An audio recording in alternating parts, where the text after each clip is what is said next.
I think the doors are open, so go for it. If you guys have questions. No questions? Yeah.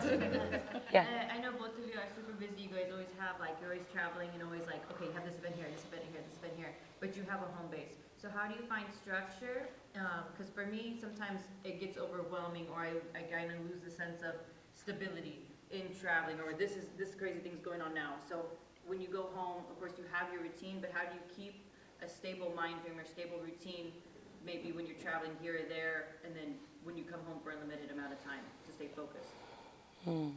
That's good.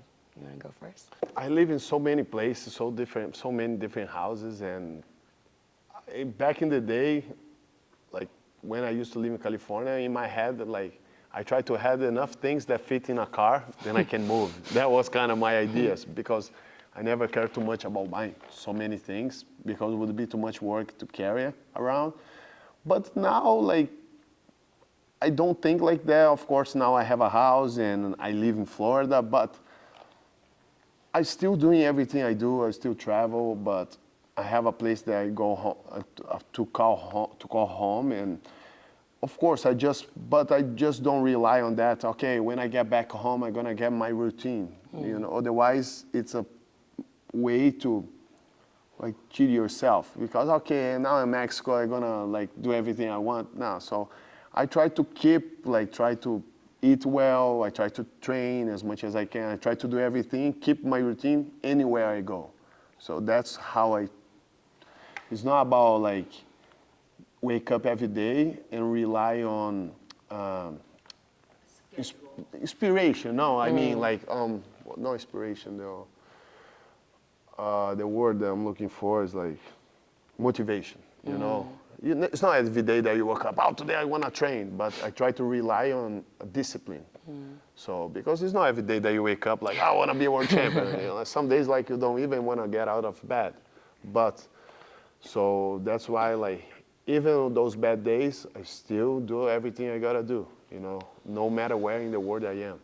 So that's how I like to think. Of course, some days, you know, like it's, okay, today you're gonna, it's a weekend, so I'm gonna do, but anywhere I go, like I try to keep my training. The other day I went to the gym here in the hotel, I did my training that I'm supposed to do if I'm home, so that's what I try to do. So when I'm not at home, it's no excuse for me to skip my training. I try to find a way to do what has to be done. Like I have like a couple rules that are like, not rules, but they're like guardrails, because there's so much unpredictability with traveling, and you travel a lot. I mean, you're like boom, boom, all over the place all the time. One, I do think like it's important to have a place when you come home you feel like very grounded, and making that place like something that you look forward to that's really special, whether it's even just like the people there, the place you live, the way it's decorated, like any of the things that make it feel like really special. I think that's important for me. But the groundedness that I look for in my routine when I'm traveling, which is a lot of the days of the year, because if you only did your routine when you're home, like how many days of the year is that going to be for you, right? And that's a big percentage of the time that you're away. So like I sweat every day, like that's my rule. Like I sweat every day, like whether I have to go to the gym or train or whatever it is, I need to do that for my body. It's like part of my mental health also. But also I have like some practices. It's so funny, like the last couple of days I haven't been giving myself that time in the morning to do some of my practices, and I feel it, like I really feel it. But I try to be disciplined with that a lot of the time, because I bring like a couple books with me that are like little like kind of daily readers that I like to read, and I do some writing. I try to, even if it's like 2 minutes, to do like a quick meditation, just get centered, scan my body, like check in with like, you know, any place I feel any tension, pay attention to that. And then I have like a prayer practice and like faith that I practice.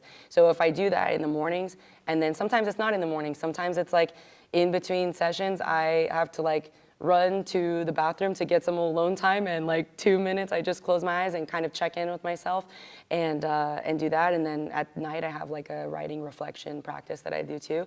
So I can do that anywhere in the world. I don't need any equipment. I don't need any time zone. And then the last thing that I try to do is like, one, it's very overlooked, is I hydrate over the top. I'm always drinking water because I feel like it regulates like everything, my digestion, my brain, my organs need that, and then I just feel more alive, I feel more energized. And so I think the more things I can do in a day to like boost my sense of self-esteem in the sense of like, oh, I'm taking care of myself. And then when I feel like I'm taking care of myself, it's really motivating to want to take care of myself again and do the next thing and the next thing and the next thing.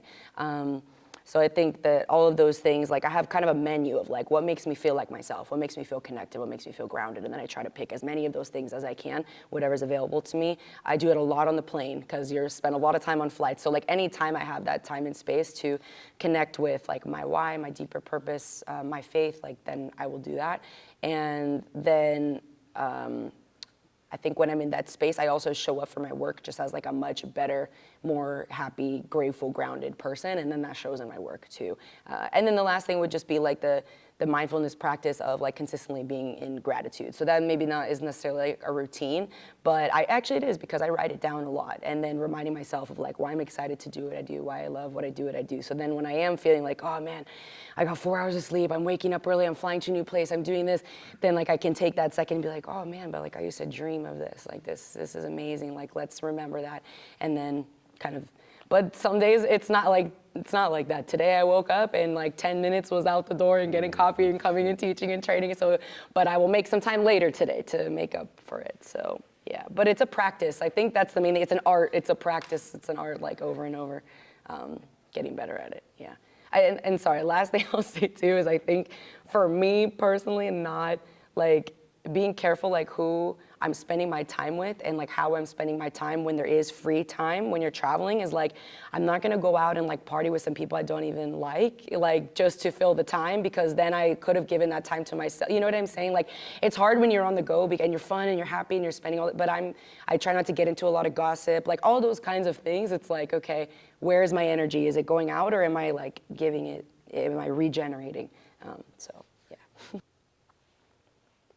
Can I ask anything? Mindset, competition, something personal, not too personal. We're gonna get really into it. Go for it, Mike.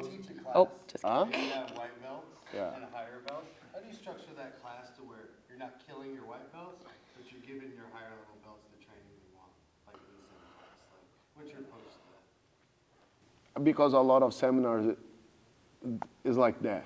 You get like white belts, blue belts, to black belts. So when I get there, like I want to make something fun for everyone. So of course, I start like with the concept simple that the white belt can get in, and then going until I get like a point that like even the black belt will be fun for everyone, you know. But if you start like too advanced, too technique, the white belt will feel lost. But if you give like a concept that makes sense for the white belt, and even if he cannot understand really well the last position, like the reaction and everything, at least he will see everything and he will understand, right? So that's why when I show, I like to start with the concept of the position, simple and going, because that's jiu-jitsu is about. Like a lot of people ask me, oh, Buchecha, how you do armbar? If a white belt ask me and a black belt world champion ask me, I'm gonna show exactly the same armbar, you know? But what the difference of a white belt for the black belt, it's only mat time. The black belt have been on the mat more hours than the white belt. So eventually the white belt will have like hours on the mat. So the perception will be different, the reactions, the everything, how the position. So I think that's the main thing. So at the end of the day, I try to make a class enjoyable for everyone. So since the white belt to the black belt. So if I go, I remember sometimes I did like seminars and I teach some positions that some people couldn't do it. That was like really frustrating for me. So, but of course you learn, and nowadays when I go, I think everybody can enjoy. So, of course, some people will have like, oh, but if most of the time come from the higher belts, and then the reactions, the variations of course, it's something that people think about the ifs, right? So I think then that's going to be more, okay, if the person defend, I'll do that. But then that part will be more advanced. But the basic starts for everyone the same. But then the reactions, the ifs, change everything. But at the end, at this point, everybody's like enjoying, everybody's understanding together. You know what I mean? One small piece is that I think it's like a seminar is one thing, but if you're talking about like regular classes on our schedule, right, like consistent. Yeah, so I used to teach, I don't teach as much in the academy anymore, but when I would have this a lot. And I think I like stopped apologizing for teaching fundamental techniques because I realized I thought I needed to like provide something so fancy for our purple and brown belts, and man, they can't even like escape the back, you know, like they need to learn that. And I think like it was my confidence that came through that changed the feeling of the class, because I wouldn't say, okay, so I know you guys know this, but I was like, took more command of the class, like, all right, guys, so we're gonna work on this. And then I might say like, okay, for those of you guys more advanced, here's one other variation. You can try that if you want, but you know, we're all gonna drill this thing. And then I think adding in like games and specific training where you're putting the higher belts at a disadvantage too, and you're creating better challenges for them. Like they go, like say you're doing a line drill and you leave like your 6 highest ranks out and they're always defending over and over and over. Like that kind of stuff, I think you can create more challenges for them. In a way that helps them understand like that there is always more to learn about the fundamentals. And then like Buchecha said, like of course they're gonna ask questions. So typically, for example, when I teach a seminar, that's a great opportunity to like teach something like yesterday, okay, the far knee tap is not overly complicated, but when I walked around, some of the more experienced people had those questions, okay, what about this, what about that? So I think encouraging that. But the main thing I learned, I swear was so helpful, is to stop apologizing for teaching fundamentals, because most of the time when I go and learn from somebody high level and they are showing me something fundamental, I learned so much. So I think cultivating a culture of curiosity and like how I speak to my students, I feel like really helps them have a better relationship with jiu-jitsu, as far as like, if I put it in their mind that they shouldn't have to focus on fundamentals, that's really on me for framing it that way. Whereas if I say like, man, this is really valuable, let's take a look at this, anybody have any questions, and then going into more detail, then I think the students have this understanding of like, well, because they respect the instructor, hopefully, right? If you've earned the respect and you show up and you're professional and take good care of them, have good training, then they trust you. So if they trust you and you set the stage of like, yeah, this is important, then they follow suit. So I think that's was a huge game changer for me. Like principles or philosophies that either of you use in your training or competition that really stick out to you, like, you know what I mean? Anything below the eyes is neck. No, I'm just kidding. That's my favorite philosophy. Like when he said yesterday, the first rule of jiu-jitsu, if they don't give the neck, they give the chin, or they give the chin, or what did you say? Whoever doesn't give the neck, gives the chin. And if they don't give the chin, they give the nose. Yeah. That's fine. No, I'm just kidding. So, well, I'm not really kidding. Yeah, I don't know if this is like the right answer for like philosophies or principles, but I think so. Like I'm mostly concerned with like always being a person that I'm proud of. So I think that comes across in my effort. And I think that comes across in like my care for what I'm doing. So if that's competing or that's training, I really never understood the people who like don't take competition seriously. Like they go out and they're kind of like laughing, or maybe they don't get nervous, or they, you know, like the camera goes by and they're like making this face like they don't care. Like I just never understood that, because I'm like, man, this stuff is too hard. I would not do it if I didn't really care and feel like my heart was like pulling me to fight. So I think, and I think that maybe there's some people out there that really feel so relaxed and nonchalant, but that's just not me. So I think with training, with competition, like if I wouldn't be proud to watch myself back at 80 years old, like doing what I'm doing, that's a problem, right? Because we only get one life, and like for right now, we just have today. So the way that I train right now, it doesn't mean I need to be in war. That's not what that means. Like there's different versions of training, but the way I train today, like I'm proud. I feel good about that. I feel like I gave a good effort. I feel like I had a good time. It matched the vibe of the room. I learned a lot. I was curious. I was open-minded. I like kind of put my ego aside as well to learn new things and feel new positions. And so that was a time and place for that, and that feels good. So I think being a person I'm proud of, like really focusing on building my sense of esteem.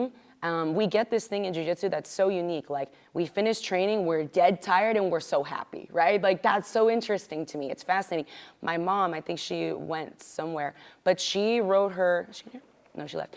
She wrote her PhD dissertation on the effects of Brazilian jiu-jitsu on the human psyche. So you can imagine that I grew up with a lot of that language, right?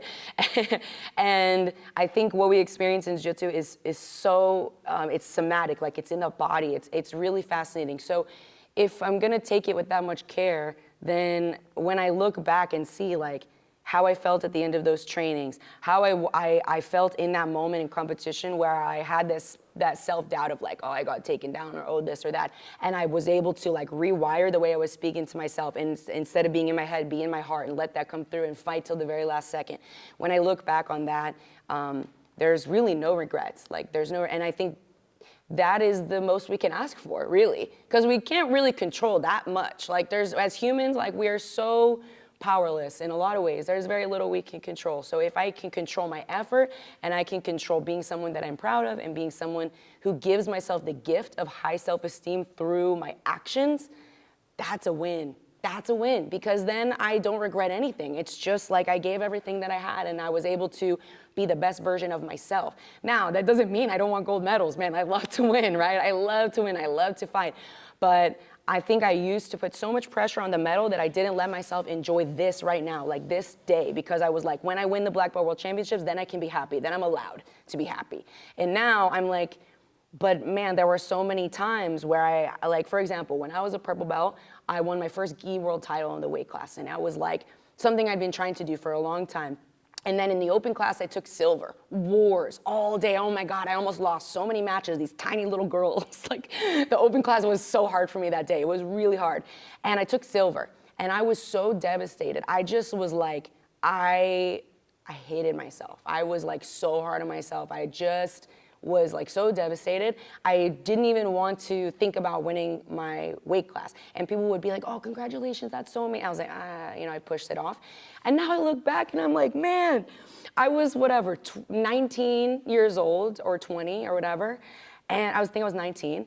And I was a badass. Like, I was like giving my best. I was fighting with my heart. I was like putting everything out there on the mats. And I look back, I'm like, man, I'm so proud of that girl. Like, she really was amazing. And I didn't even let myself feel any of that. And so now I feel like, okay, when I'm in my moments, like, let me be closer to like, where's my self-esteem? Am I proud of myself? Am I living the way that I want to live? Am I giving my best? And then if I'm doing that, then I think that's my job. And sometimes I forget. So I think it's like a process of remembering faster, like periods of remembering that and coming back to that truth. And then like I still forget here, but I'm trying to make the forget portion smaller and the remember portion bigger. And then I live like a happier life overall. So that's my main principle, I think. I have more, but that's number one for me.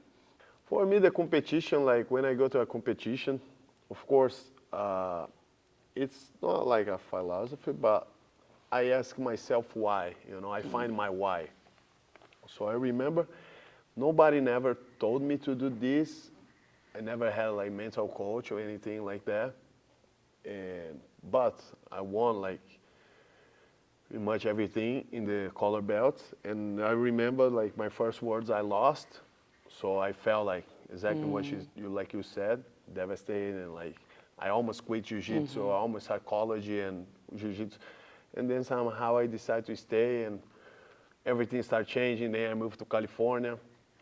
And I remember in 2012, the words, I walk in the pyramid, and I was really like nervous. I remember walking the stairs. I was like with a lot of doubts. I thought I would lose. I thought I wasn't ready, so I was like a negative person, you know what I mean? Walking, people talking to me, I didn't feel good. When I sat down in the stands, I wasn't confident. Like, I trained so hard, but I wasn't like the person that, I wasn't the champ, you know what I mean? And then like, oh, open weights, black belt, warm up area. Then I said, okay. Then I put my music. I made like a playlist for the year. I remember I put the Rock Balboa song to go down the stairs. Then I did, but still, like, I thought like, oh, I'm gonna get like humiliated. I'm gonna lose for the new guy, whatever. Like, I'm not ready. And then I sat down, warm-up area, like the tension, everybody looking tough. You know how it is, like. And then like, nobody told me to do that, and I said, why I'm doing this? Like, why I'm feeling this? I'm not like enjoying this moment. And then I'm like, why I'm fighting? Then I start talking to myself. Why I'm doing this? I'm not doing this for my family. I'm not doing this for my friends, for my parents, for my teammates. No, I choose to be here. I put myself in the position. So I left Brazil, I left my friend, I left my everything behind. I moved to a new country. Like, I remember when I went to California, I went to $1,000 to stay 1 week, and I never came back. You know what I mean? So I slept in the gym for a while. Like, I had like a tough time. I literally like dropped like tears, blood, and sweat on the mat because I want. Like, people say, oh, you live in the gym. No, but I was having the time of my life. You know what I mean? I was teaching just to afford my training. And I was like so happy. So I'm living. Jiu-jitsu is my joy, is my passion, is my job, is my work. So I want to be here. Why I'm feeling like this? And then all the doubts is like fading away and start becoming confidence. You know what? Like, I trained so hard. I remember like every time I wake up and I see like a Rodolfo Vieira like news on the internet, oh, Rodolfo gonna win again. I said, no, man, he's not. And I was dreaming with him the whole like year pretty much. And then like start warming up and still talking to myself. And then, you know what? I'm not gonna leave the mat without giving everything I have. I want to be here. That's my dream. That's what I put myself through, all that to be here in this moment. So why I'm feeling like that? And then a new person comes, you know what I mean? So, you know what? Well, by the time that the referee do this gesture to walking on the mat, you know what? Let's have fun. And I have on my head, like, I'm not gonna leave this mat without everything I have. I'm gonna give everything I have. No matter if it's the first fight or the last fight of the day, I'm gonna give everything I have. And then for that guy to beat me, he need to kill me. You know what I mean? So that's what I have in my head. So I remember when I fought Rodolfo, he got my arm, I think to myself, okay, I'm not gonna fight the next round, but he's not too, because I'm gonna win. Of course, I'm not saying that you need to be like selfish, but at some point a little bit, because you know that's what you train for. So, and then after I find my reasons, not just for jiu-jitsu or on the mat, but anything in my life that I do nowadays, I try to find my whys, my reasons, and when I have this, everything works out, you know. So for me nowadays, the talk with myself, you know, I'm doing jiu-jitsu because that's something that, like competition jiu-jitsu, that's something I'm passionate about it. I work hard, and that's it. It works for really well for me. Not just on the mats, but anything I do in my life, I have the same mentality, and it's helping me. Follow-up question to that, those stories. So both of you have been to the top eventually, and I'm wondering, at what point did you think it's like, I am capable of winning a championship? Was it up until the last second when the ref goes like this? Was it the warm-up area? Or was it like a year before? When did you start to believe it was possible for you to be the best, and how? How did you come to? I'm laughing because I have always had an insane sense of self-belief, like always. But I think, like, one, I have great parents. My parents started brainwashing me from a very young age with like Brian Tracy, Napoleon Hill. Like, my parents started brainwashing me from very young. Like, it was never a question of like if or can. It was always like how. How are we gonna? From the very beginning. And I think the next piece of that, though, that's important, because I love, like, I work on this. So with my coaching clients online, the first thing we work on always is mindset. And one of the biggest pieces of what we work on is the way that we speak to ourselves. Like, rewiring how we speak to ourselves is everything. But there's a side there's like a side thing to that. You can speak to yourself, but you have to back it up with action as well. So affirmations are great, but if you're not backing it up with action, you're not going to believe your own BS, right? So I think that's like a huge part of, okay, my parents helped instill for me from a very young age, like, you can be anything you want to be. Let's figure out a plan. Let's get after it. Like, let's go for it. And I think also I was born with just a lot of natural fire as well. So I just had that like, boom, like I just want to do big things. I want to live life on the edge. I want to like really go for it. And I had good examples of that growing up. So to answer your question, I think like for me, if it was jiu-jitsu, judo, gymnastics, wrestling, like singing, theater, other things that I did growing up, I always felt like, man, if I want to be the best in the world at this, I can be the best in the world. Now, I am one of the most nervous people competing that I know. So it doesn't mean that like I go out in the match and I'm like, I got this, like for sure I'm gonna win. No, I have like a lot of, anxiety and excitement are the same physiological experience. So I've rewritten the story in my head of like, oh, I'm anxious or I'm nervous or oh, I'm really excited. Like I put my name in the registration, like I chose this, I prepared. Okay, so I must be excited. Like kind of trick myself. I must just be excited, or like, you know what? I am nervous, I'm anxious, but that's fine. I've done this before. Like I know that I can manage this experience and still go out and win because I've already done it before. And also, even if you, like, say someone who's competing for the first time doesn't have that proof for themselves or like a stack of that proof they can look at for themselves, so many others have done it. Like, for example, I'm a good example. I get so nervous. I have so many,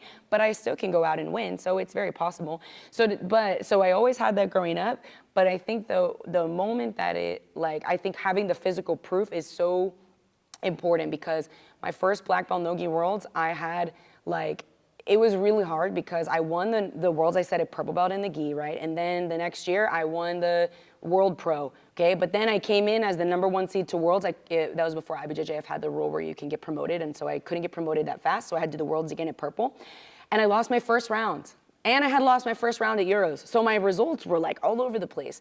Then I got my brown belt and I was like, oh man, I just lost my first rounds of the world. Now I'm gonna have my brown belt. Then I went to no-gi worlds and then I double gold no-gi worlds, okay? So then I lost, the point is a lot of ups and downs. My first black belt championship, I was in the open class and I made it to the finals. And that moment when I won the semifinals, like after getting my black belt like 1 month and then going in and I won, I had this sense of like, oh my God, all these people that I used to put on this pedestal, like I'm that person, like I can be that, like it's actually not that hard. They're just people, 2 arms, 2 legs, 2 eyes, like they're just like me. So there was a moment there where I made it into the finals of my first like black belt world championship, or no-gi world championship, where I was like, oh wow, like this is really not that hard. We're just normal people, like, because I think I used to idolize like a little bit too much.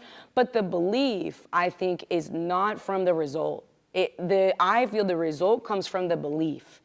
And that the result the winning a tournament is the result of the belief that you can, not I'm gonna win and then I'm gonna feel good enough and then, oh, maybe I can repeat it.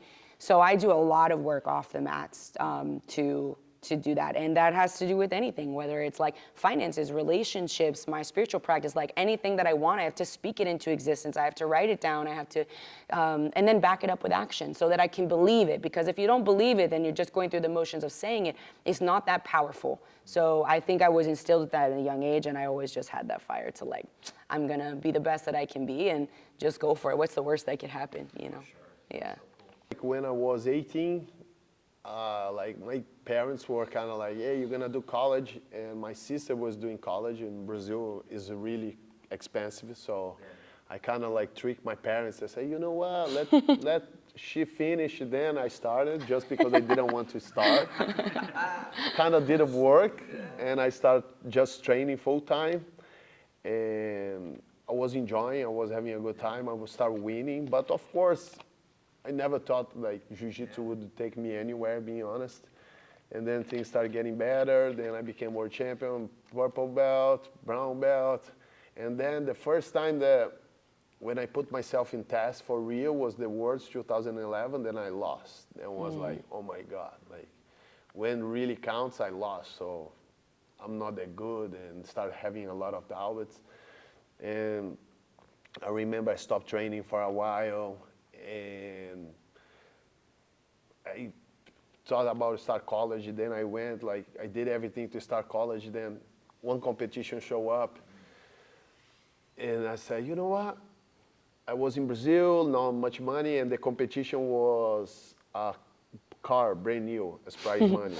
So I said, you know what? I don't have a car right now in Brazil. When you're young, when you don't have a car, it makes your life a little bit difficult, you know, especially because I was going out and, you know, being like 20 years old. And then I remember wasn't the most noble reason, but it brought my motivation back. And then I started training just to win the car. And then my friend like, hey, I pay your ticket for you to go to California with me. And then you bring my bags, because you used to sell like clothing in Brazil. Is like, if you buy in America and sell in Brazil, you make a lot of money. And my friends like, I say, okay, I'm going to fight and just bring the bags for you, it's fine. And then I won. The word's no gi. Weight and open weight. I said, you know what?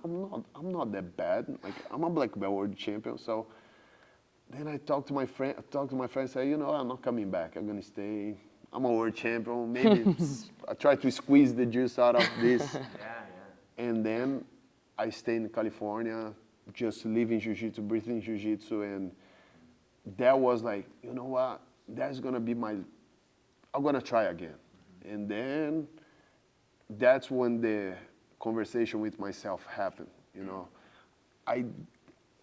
It was so powerful, that conversation that I had with myself, because I knew I would win the words. I didn't know how, but I knew I would win that year. So I remember like warming up, fighting, before to fight Rodolfo. I remember I was in this side, he was in this side. I was warming up, I knew it would be the fight. That fight will change my life. If I win this fight, I'm gonna be somebody in the sport. If I lose, I'll be just one more in the crowd. I had this like seconds before. And then I remember the door open of the arena. Somebody was walking in, and I saw the light coming, the sun. Then I looked to the door and said, you know what? If I lose the fight, I'm gonna walk through the door and I'm never gonna step in a jiu-jitsu arena ever. So there's no way I'm gonna lose. That was I was thinking all that before the fight. By the time the fight comes, like, and we were talking to each other, like we had like a beef, so makes a little, if you watch the fight, you're gonna notice. I didn't even shake their hand. But after that fight, changed my life. That was the I don't know the word in English, but yeah, in Brazil we have like a saying that, I don't know how in English, but What is the Portuguese? like divisor de águas, como seria, Lu? Like, yeah. What is it? When the water what? Is that like the biblical reference? Yeah, maybe. It's like the biblical reference of When the water Yeah. splits. when Moses Yeah, when like you, but it means Well, it's like before and after. I don't know like the right meaning, but we don't really use it like that. yeah, but I mean, I know this is gonna change my life. If I win this fight, I'm gonna be good. If I lose, just one more. And then when I went to the fight, I knew. That's why when he got my arm, I said, you can break it, I don't care. You know, that was after that fight, I said, you know what? I'm gonna win this thing. And then I won, and of course, everything started changing. It's such a fascinating way to think about that moment, because you're like, you chunked up the journey. You're like, I'm not gonna tap now, I just won't fight the next fight. Like, it's fine, this will break now. No, I remember I And I'll looked. win, and then I just will default after that. I remember like he got the arm and I was defending and he was trying to pass the leg over. Then I looked to the clock. I remember it was like 9:32. I said, oh my God, it's gonna be hard, 28 seconds. But then I look at him, I said, okay, I thought myself, okay, I'm not gonna fight the next round because you're gonna break my arm, but you're not going to fight too because you're gonna lose. That was like, go forward.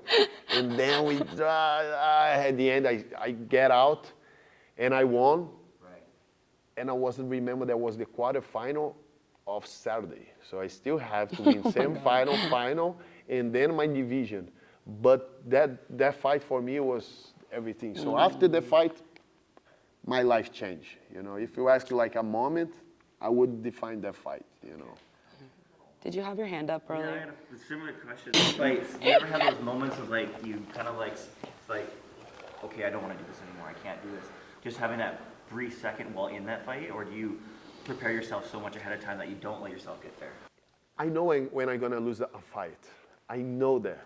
When I notice the ceiling of the arena, that's done for me. Every time I notice, you know, I remember that was like a stupid like thing, but every fight that I noticed the ceiling, I lost.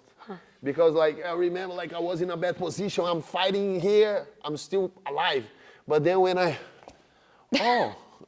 remember to watch the ceiling of the pyramid for the first time. You never walk in the pyramid and look to the roof. I did. The fight that I lost, I did. And the one that I blow up my knee, I lay down. I knew I was out because my knee exploded. And then I looked to there like, oh my God. So every time when I look to the ceiling, I know I lost. It's funny, but it's true. Yeah. All the fights that I noticed, even in the middle of the fight or after the fight, I said, oh my God. Oh my God. It's a funny thing, but I know I gave up. You know what I mean? That's when I start notice things out of the fight. So when You lose your focus. yeah, exactly. Like, You know what I mean? I asked the question because I've had that happen to me, and I was just like, can you come back from that? It's like, Yeah. usually not. Yeah. I mean, if the ceiling's there. yeah. it's If every time that I notice the ceiling, I lost. I don't have the ceiling thing, so I can't relate to that. But one thing that I think really helps me is doing a lot of visualization, but not only the good scenario. Like I visualize with the bad scenario too. So if I know that, like, I do a lot of competition prep that way, and I visualize like, okay, so and I remember actually at ADCC 2022, I had like very particular game plan. I knew exactly how I was gonna fight. Obviously, first round it was released, and I was gonna have this takedown. And then the night before, we were like, man, what happens if I get taken down? Because I'm like the wrestler girl, right? And I always on top. And I was like, what happens if I get taken down? Like I haven't, like mentally, physically, of course, I know what to do, but like mentally, like I haven't had to deal with that in a long time. It's been a long time since I was taken down in competition, right? At that time. And so the night before I visualized like, okay, so I'm here, like boom. I literally, exact thing I thought might happen. Okay, go to the clinch. What if she takes me? I'm in turtle, okay, now there's short time. And I go through like the entire thing of like, moving from that panic of like, oh fuck, you know, to the success of like how I overcome that and what the match looks like after that. The next day, this girl that Giovanna Jara, she's amazing, but like she was very new at the time. She was mostly in Brazil, so we didn't really know her that well. And I thought that I was gonna like run through her, right? Because she was newer and I had more experience. And the match starts, she takes me down in the first like 20 seconds. And I hadn't been taken down in competition in a long time, like years. She takes me out in 20 seconds and I'm in the turtle position. I look over to my corner and I was literally just like, perfect, like good, this is great. Like I know exactly what to do. I feel super calm. And there was not even one moment that I was like, oh, am I gonna lose this match? Or oh, what's good? And I used to be like that. If I would get scored on, I would immediately start like, what am I gonna do? And I was like looking in the corner, I was like, yeah, it's fine. So I was just kind of listening, okay, I'm gonna hand fight here. And man, I ended up coming back, like escaping the position, taking her down, going to the mount, submitting her in the last 10 seconds by guillotine. Like it was an amazing match. But I think if I had not like mentally prepared my body for the experience, then like don't underestimate the power of connecting like your mind and your body, like allowing your body to experience, or allowing your mind to experience something before your body does. So positive visualization is amazing. I do a lot of like what I want things to look and feel like. But that also is very helpful. And then allowing yourself, lastly, to be in those positions and training and create really bad positions for yourself and scenarios for yourself without the out of like, oh, it's just training. Like, I'm just going to let them pass, or I'm just going to do this, or I'm just going to do that. Like, let yourself care. I think this is a mistake people make. They don't let themselves care a lot in training because they're like, oh, it's just because it's hard on the ego. Because if you give your best in training and you lose, then you don't have the excuse of like, oh, I wasn't really giving my best. No, like give your best, and if you lose, then you lose. So put yourself in training, overcome those things, treat it like a competition, and then you train yourself to, I think, like stay focused and overcome. So hopefully that can help. All right. And don't look at the ceiling. Don't look up. Don't look up. And mantras. Sorry, last thing. I have like a couple key phrases that I go to. Like it changes every tournament, but like that tournament was I can always win no matter what. Because I had some fear about specific opponents that this might happen. And it was my first ADCC. I was like so excited, but I was really wanted to prove myself and wanted to do great.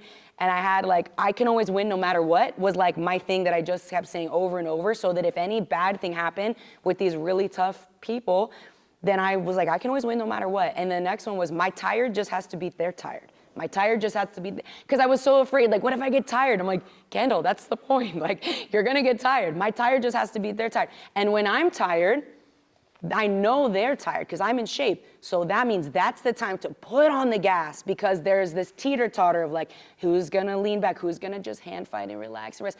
No, I don't want you to have that hope that like, maybe I might be the one to like, oh, I'm just gonna do. No, you're gonna be like, oh shit, she's still coming, she's still coming. Like, that's the time to press, because that's the time they might break. If I'm close to breaking or I think I might break, I know they're on the same page. So that's the time to like really jump forward. So a couple of those mantras I think help me lock in when I start to have like the moment of unfocused attention.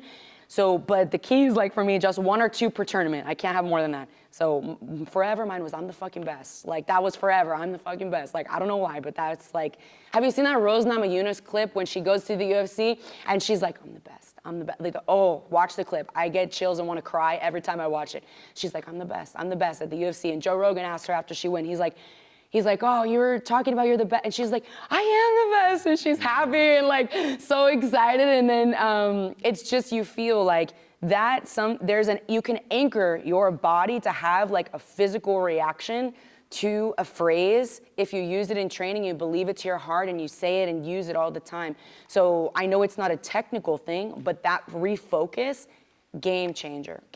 And like I said, I think I've beat a lot of people that have way better jiu-jitsu than I have, but for some reason I'm able to focus or lock in or have this mentality, and that wins a lot of fights. I actually think Buchecha is a great example of that, because there's so many like matches I think that I've lost, right? No. I mean, they're supposed to lose. Yes. And, Supposed to lose or down. And like, and of course, like everyone always talks about Lowe, right? Lowe was like always that guy you would watch and you'd be like, how is he gonna do it? And then he would pull it off.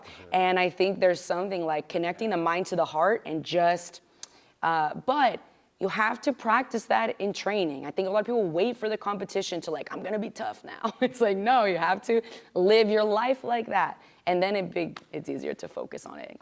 I agree with everything she said, and like pretty much I do the same thing when I'm having the talk with myself, because like I think like no matter how bad things go, I won't give up, and I'm not gonna leave the mat without giving everything I have. Yeah. So even though if I lose, but at least I know I gave my everything. Of course, sometimes, but if I go home like, oh, I should try this, then I hesitate and I go home like, I should have tried. Yeah. So for me to win by advantage and to get submitted is the same, to lose by advantage or to get submitted, for me is the same thing. So I rather try everything I got, get submitted, but at least, I try. For sure. Should I have done something different? Yes, absolutely. But I'm not gonna go home with a regret like, oh, I was afraid. I should have tried. Leave it on the mat. Leave it on the mat. Don't matter if it's like the first or last. Go home without regrets. You know what I mean? So that's what I have when I'm fighting. That's what I think.